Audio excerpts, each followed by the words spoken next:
ถ้าเป็นเจ้าจะเลือกเอาอิหยังระหว่างกำไรน้อยแต่ได้สม่ำเสมอกับกำไรหลายภายในมื้อเดียวแต่มื้อต่อมาเราอาจจะติดลบก็เป็นไปได้ถ้าไผที่เทรดอยู่ข้อยคิดว่าทุกคนอาจจะเจอสถานการณ์คือกันก็คือการเก็บกำไรหลาย100%ของต้นทุนและมื้อต่อมาอยากได้คือเก่าบัดสุดท้ายเราเทรดเสียติดลบไป ถ้างั้นทุกคนเนาะก็อยากให้ทุกคนกลับมาถามตนเองว่าเป้าหมายที่เราเข้ามาในวงการเทรดเราเข้ามาเทรดลิ้นๆจากการที่เห็นคนอื่นเห็นโอ้เทรดมันคักมันเท่มันหล่อเทรดแล้วมันมีความตื่นเต้นมันเร้าใจเราอยากเทรดเราอยากนั่งเฝ้ากราฟเทรดมันมือมันเว้นเอาแบบนั้นบ่อันนี้เป็นเป้าหมายของทุกคนบ่ถ้างั้นให้ย้อนกลับมาถามตัวเองคืนคันเราเข้ามาในวงการนี้เนาะเราเห็นเขาเจ้าเทรดนี้เนาะ เป้าหมายของเราคือการอยากหาเงินอยากสร้างกำไรจากมันได้อยากมันเอาเป็นอาชีพแล้วก็อยากอยู่รอดอยากเติบโตอยากประสบผลสำเร็จทางด้านนี้ถ้าทุกคนมีเป้าหมายแบบนี้ให้ทุกคนมาชั่งใจเบิ่งว่าถ้าในกรณีที่เราเอาหลายเราโลภในมื้อนี้แต่ว่ามื้อต่อไปเราติดลบระยะยาวเราสิไปถึงเป้าหมายที่เราได้ตั้งไว้บ่ข้อยว่ายากตัวนี้เนาะเพราะว่าหลายๆคนที่เลือกทางนี้ก็ล้มเหลวไปหลายแล้วในกรณีที่เราเก็บกำไรมื้อละน้อยบาทนี่มื้อนี้อาจจะได้5%มื้อนี้อาจจะได้10%ของต้นทุนมื้อต่อไปก็เก็บ10อีกมื้อต่อไปเก็บ5อีกมื้อต่อไปเก็บ3อีกมื้อต่อไปเก็บ10 ได้น้อยแต่ว่าได้สม่ำเสมออาจจะได้ทุกมื้อทุกมื้อทุกมื้อทุกมื้อเนาะยกตัวอย่างง่ายๆมีต้นทุนอยู่ 1,000 เหรียญเรามาเทรดเก็บเอามื้อละ20-30มื้อละ40-50สูงสุดมื้อละ100เห็นบ่ถ้าเฮ็ดแบบนี้นี่ข้อยคิดว่ามีโอกาสเนาะมีโอกาสที่จะเติบโตแบบระยะยาวคือข้อยเอง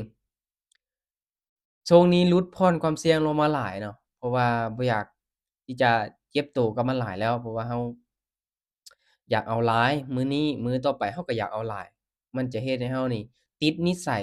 เกิดความโลภแบบนี้มื้อนี้อยากได้หลายมื้ออื่นก็อยากได้หลายเอาไปเอามาเราเทรดติดลบไปขาดทุนไปก็เลยหยับลงมาเนาะหยับลงมาเก็บกำไรมื้อละ10%เนาะแล้วก็แบ่งเป็นรอบอีกรอบละ10%ของต้นทุนเนาะต้นทุน500เก็บ50ต้นทุน100เก็บ10ต้นทุน1,000เก็บ100แบบนี้มันมีโอกาสที่จะ เป็นไปได้และมันมีข้อดีนะข้อดีนี่ก็คือการรักษาต้นทุนไว้เนาะเพราะว่าเราบ่ได้เอาต้นทุนเราไปเสี่ยงจนเกินไป2มาเราลดผ่อนความกดดันลงมาเราเทรดแบบสบายใจเราบ่ได้นั่งเฝ้ากราฟหรือว่าบ่ได้กดดันว่าเราต้องเฮ็ดกำไรให้มันได้หลายๆเราเทรดแบบสบายใจเราได้กำไรแล้วเราไปเฮ็ดอย่างอื่นเนาะสำหรับตัวนี้แหละแล้วก็มันมีโอกาสที่จะเป็นไปได้กว่าว่าซั่นซะเนาะ สำหรับข้อยเดะข้อยนี่เอากำไรน้อยแต่ได้สม่ำเสมอข้อยจะเอาแบบนี้หลายกว่าเนาะเดี๋ยวมาเบิ่งเนาะว่ามื้อนี้ข้อยได้กำไรไปเท่าใดแล้วเนาะมื้อนี้ก็เป็นวันที่14นะเดี๋ยวมาเบิ่งกำไรของข้อยว่าข้อยเข้าไปเทรดเนาะ2รอบรอบเช้ากับรอบเที่ยงนี่ได้กำไรเท่าใดเนาะนี่คือกำไรของข้อยในมื้อนี้เนาะวันที่14เดือน7 2026เนาะกำไร86.95เหรียญเนาะต้นทุนเอาออกมาก็1,000เหรียญ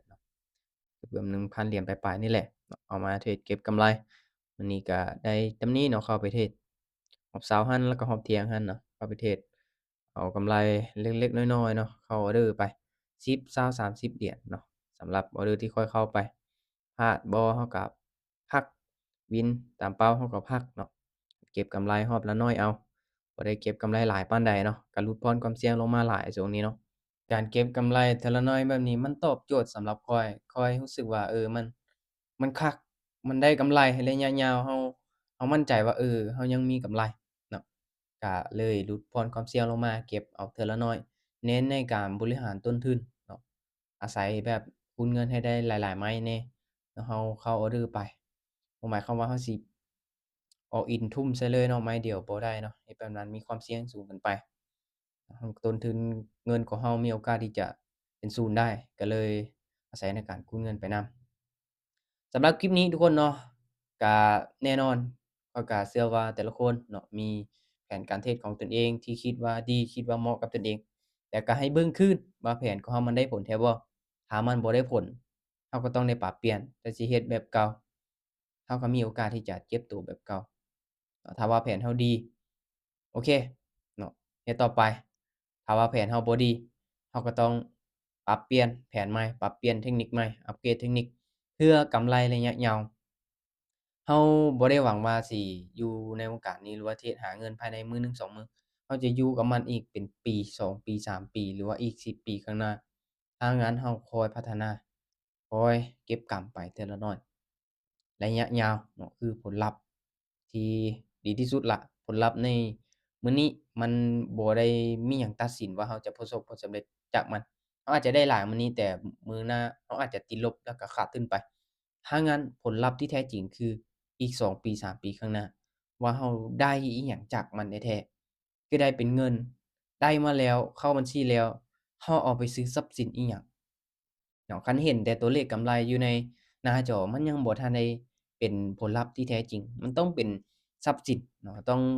เป็นรถเป็นเรือนเป็นดินเป็นทองคำที่เราสามารถที่จะจับต้องได้แล้วก็เป็นทรัพย์สินมันได้เปลี่ยนชีวิตของเราไปแท้ๆเนาะอันนี้คือผลลัพธ์เนาะถ้างั้นการเก็บกำไรน้อยหรือว่าเก็บกำไรหลายผลลัพธ์อยู่ที่ระยะยาวเนาะ ว่าเราได้จากมันจริงๆบ่หรือว่าได้เพียงแต่ตัวเลขเขียวๆอยู่ในหน้าจอเนาะถ้างั้นทุกคนเนาะย้ำว่าทุกๆการลงทุนมีความเสี่ยงให้ทุกคนศึกษาหาความรู้ดีๆก่อนที่ว่าจะตัดสินใจเข้ามาเทรดเข้ามาลงทุนเนาะสำหรับทุกคลิปที่ข้อยเฮ็ดลงไปบ่ได้เป็นการแนะนำหรือว่าชักชวนให้ทุกคนเข้ามาเทรดเข้ามาลงทุนตามแต่อย่างใดเป็นเพียงการแชร์แบ่งปันความรู้ให้กับคนที่กำลังเทรดอยู่